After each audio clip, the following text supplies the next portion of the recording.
I feel like the first year that the new RXP came out, it took a little bit to understand the machine and get used to it.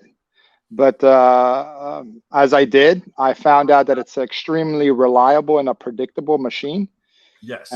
It's you can basically pin it and ride it through most of the rough stuff, and it's not going to hunt on you like the previous model did. It's a very predictable machine. To me, it is. Good. All right. Okay.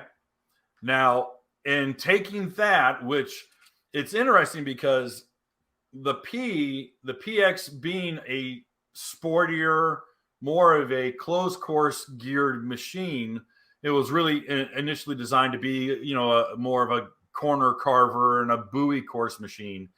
You've been able to take that, and I mean, I've looking across the board. Almost all racers prefer the PX over the larger ST3. And is just because of the raciness of the T3R hull and how responsive it is that you're like, listen, I can point this thing and I know where it's going. I feel like the RXT is it's more like a Yamaha and a Kawasaki. So like, yes, the RXP is a more surgical tool to me. Okay. I feel like you can do pretty much anything with it. It can be an offshore machine or it can be a closed course machine, but it's not a blunt tool. That's how I Okay. look at it as. All right. Hey guys, thanks for hanging out.